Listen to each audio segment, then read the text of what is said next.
আফসোস লাগে এই দুনিয়ার মিছে মায়ায় যারা বন্দী হয়েছে তাদের জীবনটা শেষ। না দুনিয়াতে ভালো থাকতে পারবে, না কবরে ভালো থাকতে পারবে।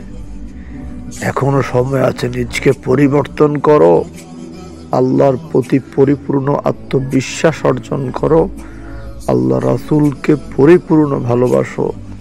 তাহলে তোমার দুনিয়াতেও কামিয়াবি হবে, কবরেও কামিয়াবি হবে, সর্ব জায়গায় তুমি শান্তিতে থাকতে পারবে। আর একটা কথা শুনে নেন, যারা অন্যের সম্পদ মেরে খান, অন্যের জায়গা মেরে খান, অন্যের টাকা আত্মসাৎ করেন, অন্যের মাথায় বাড়ি দিয়ে চলেন, এই কাজগুলো জীবনে আর করবেন না। কেননা আল্লাহ পাক আল্লাহর হক ক্ষমা করে দেয়, বান্দার হক কখনো ক্ষমা করে না। যেই বান্দার হক আপনি নষ্ট করেছেন, যতক্ষণ পর্যন্ত ওই বান্দা আপনাকে ক্ষমা না করবে, আল্লাহ ততক্ষণ পর্যন্ত আপনাকে ক্ষমা করবে না। একটা বিষয় শুনে নেন, মা বাবার হক অবশ্যই আদায় করবেন। হক আদায় করে কবর দেশে যাওয়ার চেষ্টা করবেন। মা বাবার হক আদায় না করে কবর দেশে যাবেন না।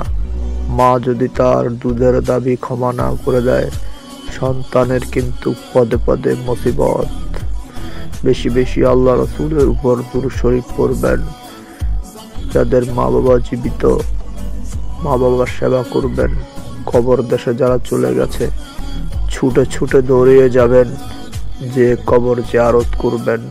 মা বাবার জন্য বেশি বেশি পড়বেন, রাব্বিরহামহুমা কামা রাব্বায়ানি সাগীরা।